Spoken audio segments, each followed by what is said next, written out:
But actually, data doesn't have a voice. It is dumb. And it is you who has to give it a voice. So what did Paperboard do with that data? Swiggy has used the concept which we call data as a lens. This impactful data, which was missing at all times, was really missed when Beju's went through the rough patch. Now, in these exams, there were nationwide protests. Whether you're building your business, or you're pitching an idea, or you're just trying to explain data, shape it, frame it, feel it, tell it, humanize it.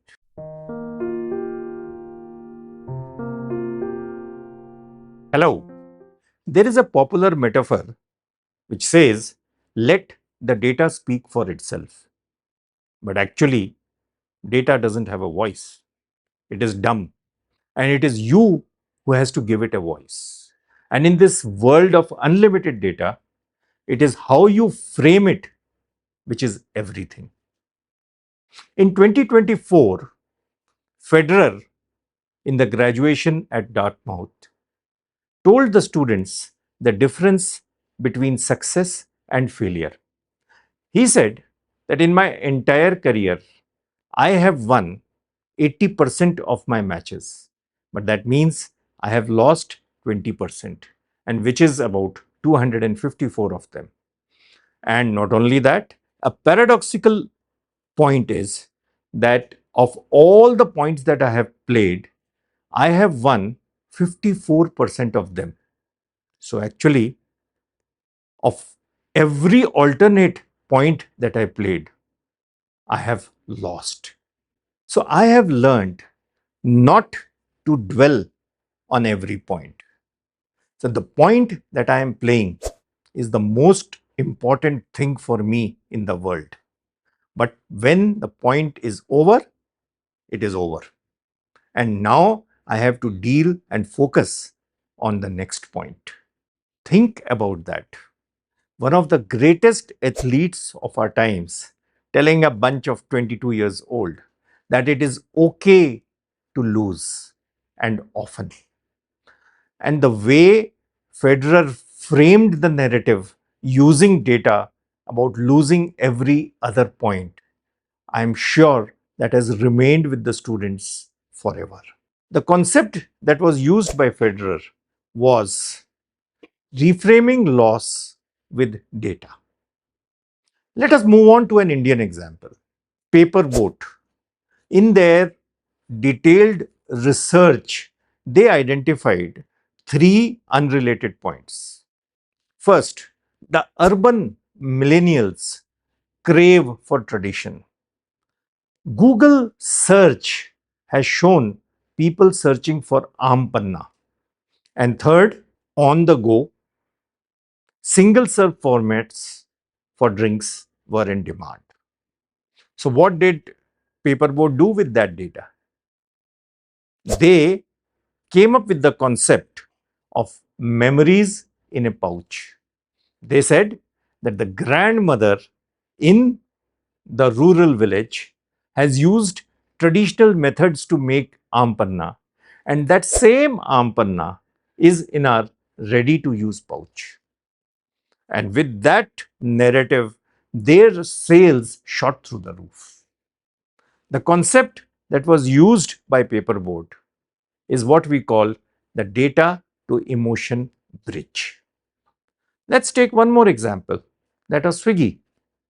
They could have easily said that we deliver food, but no, they said that we had 92% delivery accuracy in the Bombay rains. We delivered 3 crore meals during Diwali, and our fastest delivery was 11 minutes 32 seconds. Suddenly, it is not just an app, it is a logistical miracle. Numbers have made invisible efforts visible. Swiggy has used the concept which we call data as a lens.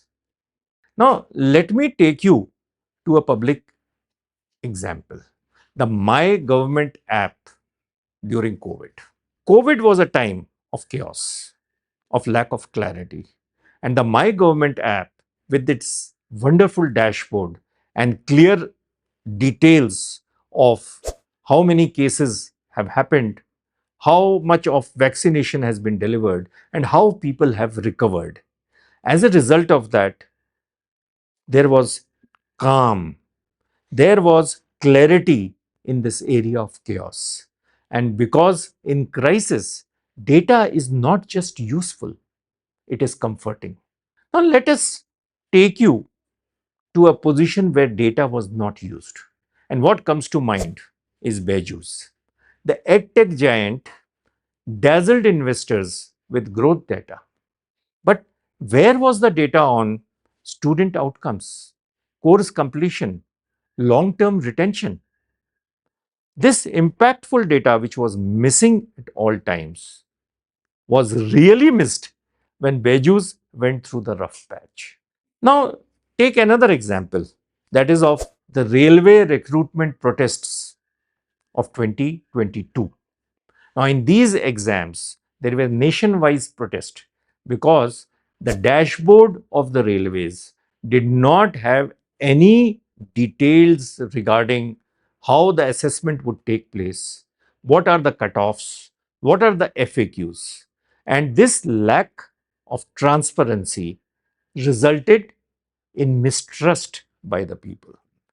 Another issue is very popular, and that is of pollution.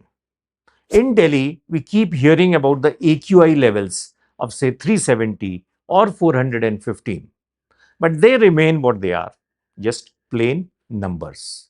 On a cold wintry evening, when the AQI is 415, it is the same as saying that a small boy has smoked 10 cigarettes in a day. Now, isn't it what it makes you feel?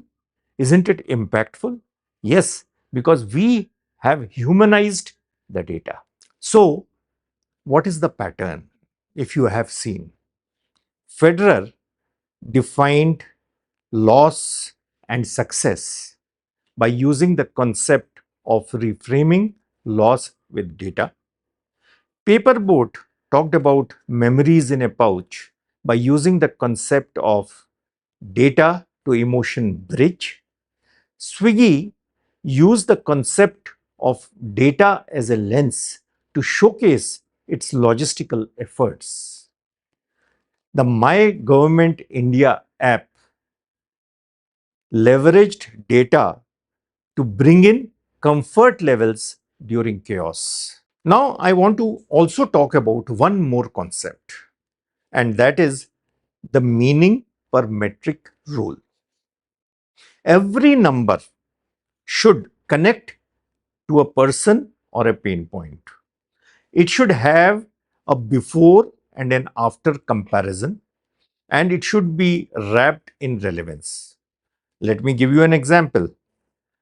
For an organization which has trained, say, 5 lakh women, rather than saying just that, it can also say that before our initiative, these women earned rupees 3,000 per month. Today, 40% of these women earn 10,000 rupees per month and send their daughters to school. See how data has always been there, but how we have shaped our narrative. So, whether you're building your business, or you're pitching an idea, or you're just trying to explain your journey, don't just show data, shape it, frame it, feel it, tell it, humanize it. If this episode has got you thinking, do drop in a comment. And if there is a data point which has shaped your life, do let us know. Thanks for listening. And remember, the story is not in the number, it is in the way we tell it. Thank you very much.